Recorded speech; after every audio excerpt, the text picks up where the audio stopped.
Thank you very much, Mr. Sankaran. Really interesting to hear some of the journeys and a technology that you don't often expect to see in a very different space.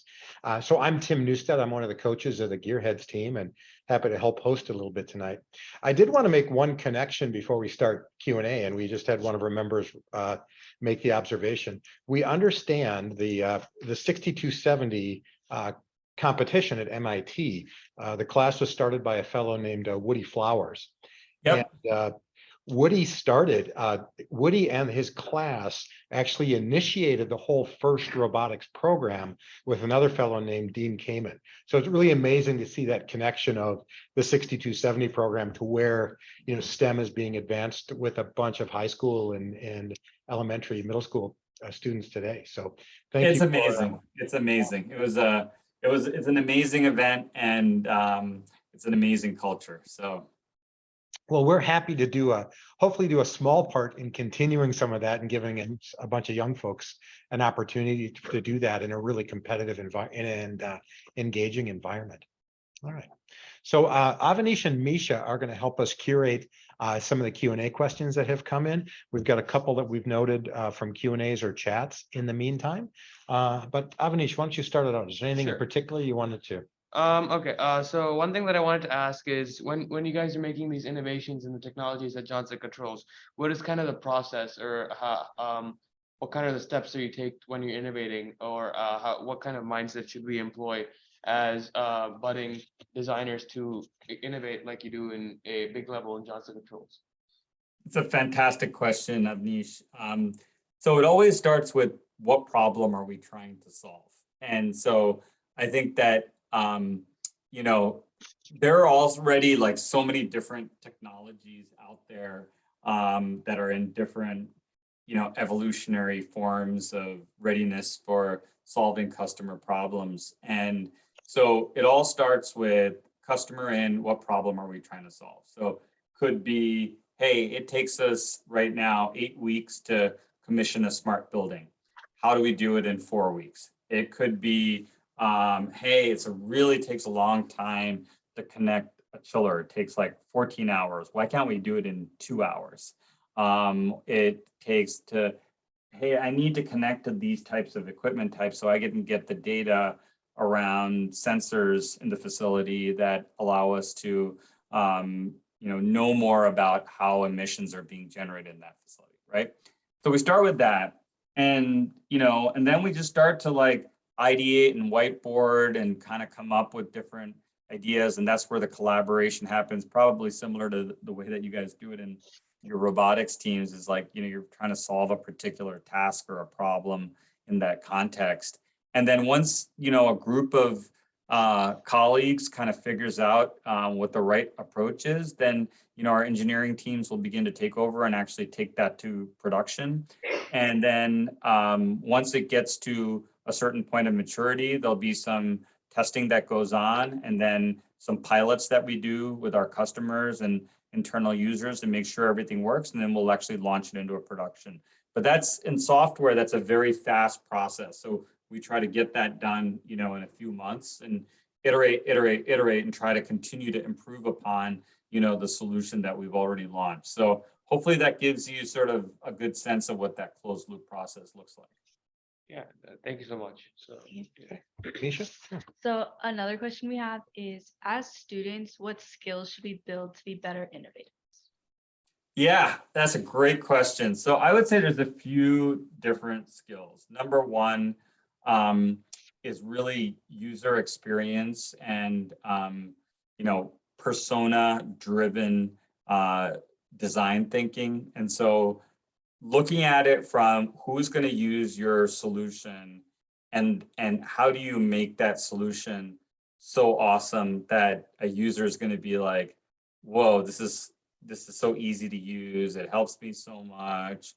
You know, like if you think about, you know, like if you think about things that you think are cool, like I use a Roku for most of my TVs, and it's just so simple. Like I can go to like different planes, click on it. It's just really easy to use. Or, you know, there's certain like devices in my home, like I have like a smart coffee maker that's just so easy, so reliable. It just does what I need it to do. and allows me to customize very simply and so on and so forth. There are different apps that I use, on my iPhone. I have an app called Aura that does like biometric tracking and things like that. It's just like I wake up every morning, I get up and it just tells me, okay, here's how you're feeling, how you slept, here's how your recovery was, here's what you should do today, right? So number one, thinking about that user persona and the design experience. Number two is kind of really having that sense of like iterative problem solving. So like, even if you don't get it like right the first time, that you continue to test, learn, experiment, test, learn, experiment, that loop of experimentation, that culture of experimentation. That's another really important attribute. And then curiosity, right? I always remember like, just spending lots of time trying to like understand how solutions in other industries or other domains might be applicable to like what I'm doing in my domain, even though that they may be seemingly not related, right? And so, like in buildings domain, I'm always thinking about automotive, and I'm thinking about, okay, what are the things that I learned during my automotive career that, may not have worked in automotive, but may work in the buildings domain. So it's like that curiosity to think through, like remember and understand and analyze how a solution to a problem somewhere else might be applicable in terms of what you're doing. So I would say those are some of the key attributes that are really important in terms of bringing it all together in terms of being, a talented innovator, and also like being persistent. I mean, no solution comes easily. So how do you basically, continue to iterate and find a solution that works for everybody? Okay, so we have a question coming in from the Q&A chat. So it is, are there certain industries or countries who are far ahead of others in adopting OpenBlue to reduce carbon footprint, and what is driving their faster adoption rate? Is it regulation? Is it incentives or something other? Wow, what a fantastic question. So the answer is yes. And I would say the biggest progressive customers come from the Middle East, Europe, and Asia. And they come for different reasons.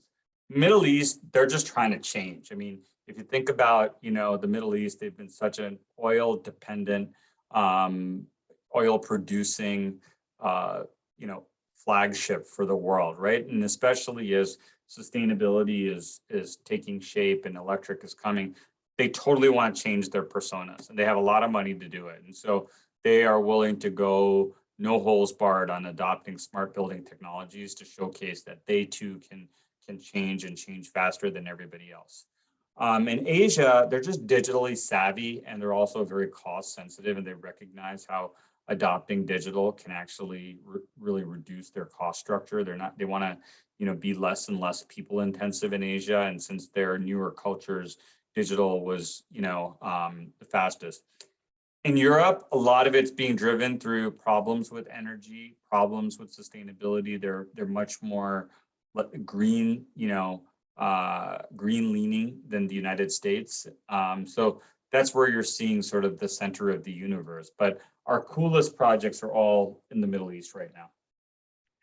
It's really interesting to see different customers adopt a product in different ways, and maybe in ways that the team didn't envision as you started out. Yeah, absolutely.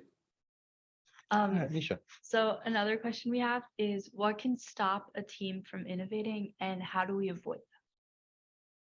Yeah, what can stop a team from innovating? I think it's definitely the smartest person in the team syndrome. I'm sure you guys are all very smart, but everybody's smart, right? And everybody brings different talents to the team.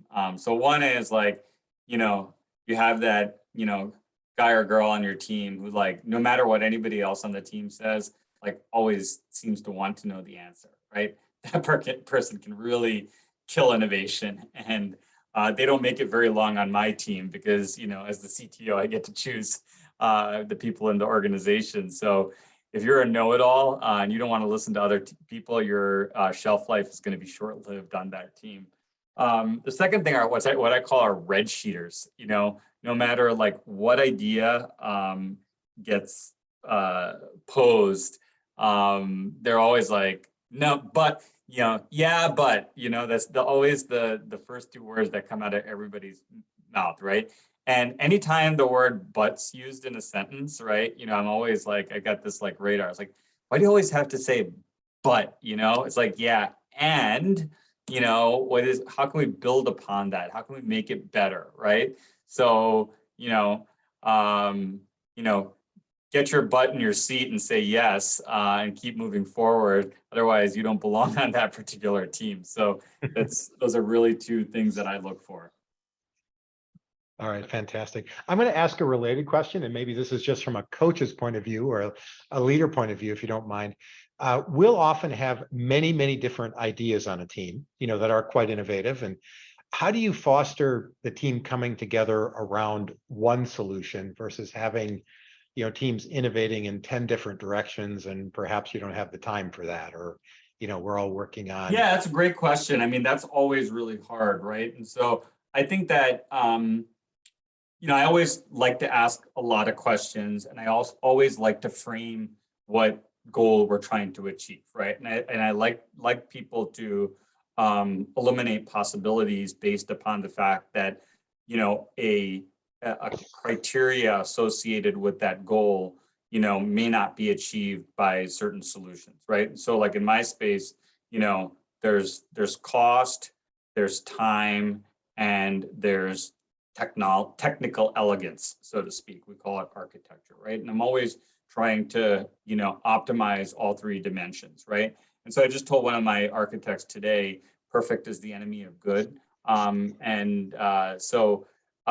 Sometimes really smart technical people will over-rotate on technical, and under-rotate on the other dimensions. And then there may be certain solutions that don't meet one of the design criteria for the ultimate solution. So really, as a leader, what I try to do is try not to tell people exactly what to do, because part of my role in leading such an organization is part teacher too. I'm trying to teach people how to think on a day-to-day basis. And so I ask a lot of questions. What did you think about this? What about that aspect? Like, how would this work in this situation, right? And quickly, I think people will say, yeah, you're right. That particular solution, isn't going to work in this situation, and they eliminate it. So, I call it appreciative inquiry in terms of asking lots of questions that are with why, what, how, in order to help narrow the solution set. Okay. Does the team behind us have any questions before I move on to the next one? Yeah, Eva. Okay, so you were mentioning growth technology, and you were mentioning how it's been implemented, like buildings and how it's being used, right? Yeah, so I was wondering if there's any certain risks to having this much technology advancing at such a fast pace. Could somebody repeat the question for me? Sure. I couldn't fully hear it. Yeah, I'd be happy to. So Yuva is asking, with all the technology going into buildings and into that space, are there any particular risks that you see because the technology is moving in so quickly? Yeah, absolutely. I mean, I would say the biggest risk is twofold. Biggest two risks are, one is cyber. Obviously, you might have heard about a big issue recently on what was the Colonial Pipeline, which is an infrastructure of pipes containing oil and gas that was shut down due to a ransomware attack. So a lot of these systems inside buildings are very antiquated, because a lot of buildings have been built over, frankly, the last 100 years plus. And so securing the data, the machines in the buildings is absolutely a risk that we have to mitigate, which is why we bought a cybersecurity company called Temper to really secure the edge cloud data pipeline, which is the biggest inflow of risk, number one. Number two, it's competency. So when you think about like the building space, I mean, how many of you have been inside the boiler room in your school? Probably not many of you. And there probably aren't many people who have been inside the boiler room. And so the people that typically work in boiler rooms are a certain breed of individual who happen to not be very technically savvy either. So to really make sure that as you deploy these solutions to them, you don't overcomplicate it in a way that it's too hard for them to learn and be able to operate. So those are probably two of the biggest risks that I see in deploying, this sort of technology into a building. Sid, did you have a question?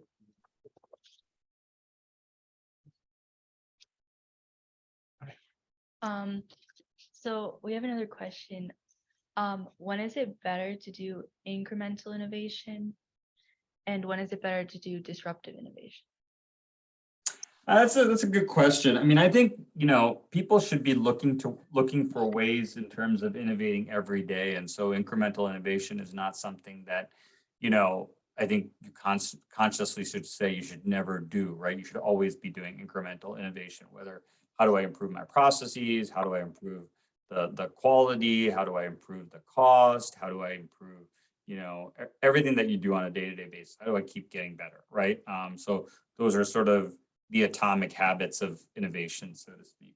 Now, when big problems happen, that's when you really, I think, have to look for opportunities to drive disruptive innovation, right? Or when you see something, a technology that can cure like just something that's massive in society, a massive problem that exists, right? And so let's take a couple of examples. One is COVID. And so when COVID first came out, people were just really scared about it and what it could potentially do. Could be the next, human extinction event, with just major, deaths due to disease, hundreds of millions of people and things like that. And so, in those sorts of situations, you have to look for something disruptive. And the mRNA platform is nothing short of disruptive.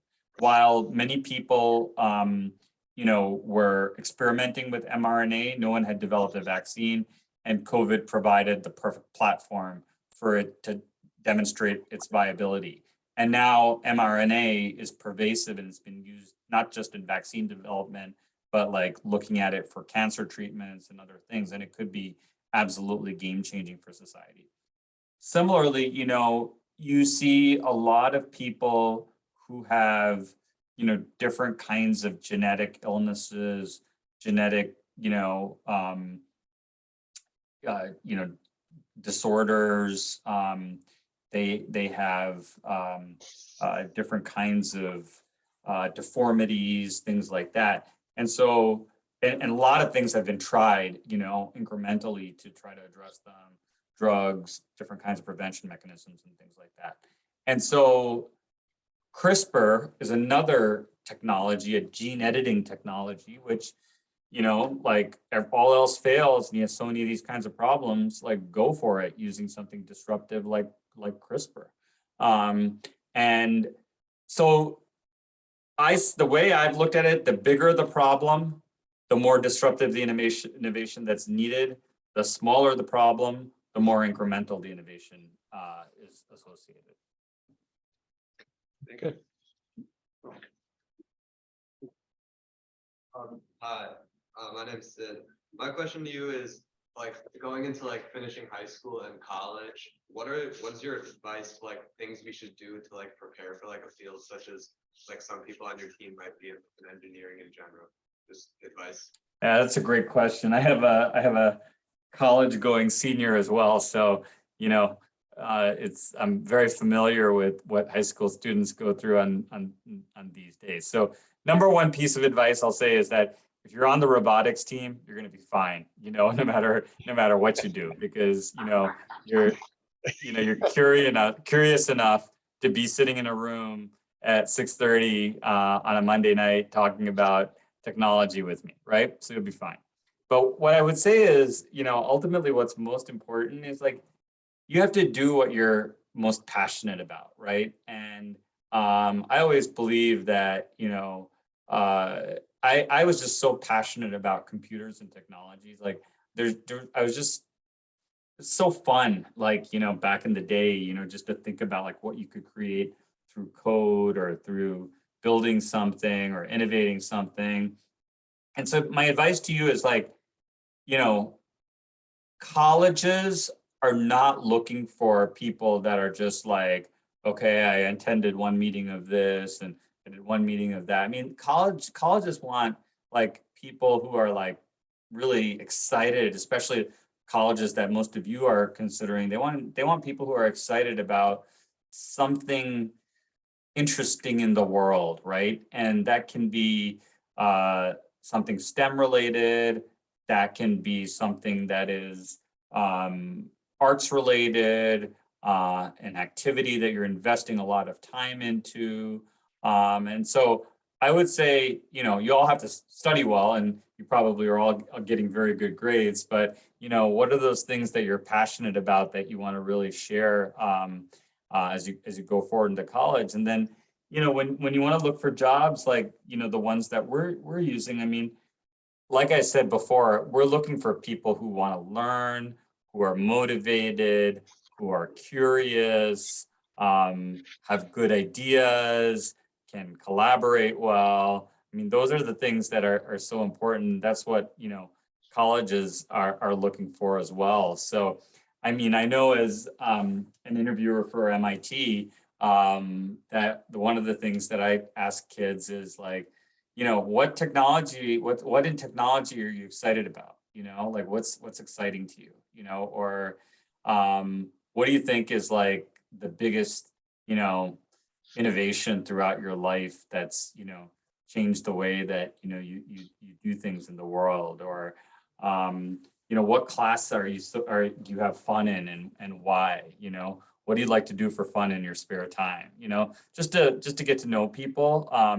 But I'm really looking for people who are curious and want to learn more and are really passionate about technology. So that would be my advice to all of you. Sounds good. Just like thinking along the future, and thinking about what, since we are all in robotics and thinking about what we can do in the future, what role might robotics have in energy and sustainability, or if more aligned to your presentation, like the building sector, and how can robotics and automation provide a role in the future for that?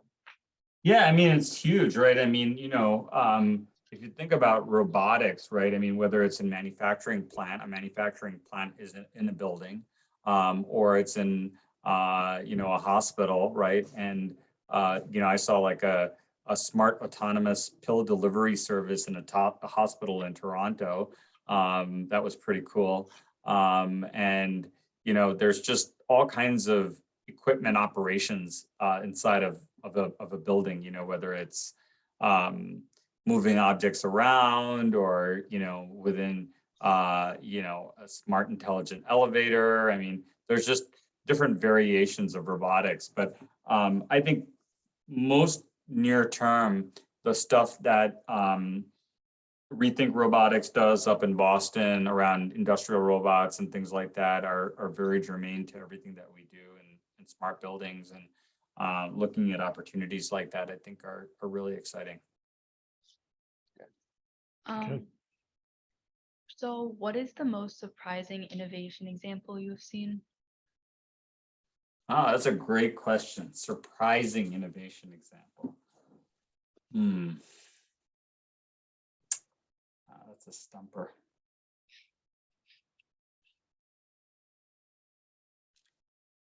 Well, I mean, and I guess it's like trying to think of a specific example, but it's just things that I would say are like so simple that you would have thought that like somebody would have already like thought of that like a long time ago, right?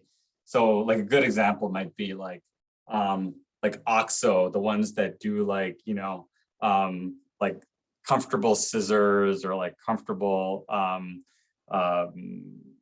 cutting boards or cutters or things like that. And you're like, why would somebody have not thought of the fact that it's uncomfortable to like cut things, you know, for the last 50 years, and a company actually came up with that idea, right? So it's like the things that you would think are just like simple, but nobody was willing to like challenge like the conventional wisdom of like why it had been done that way for like hundreds of years before.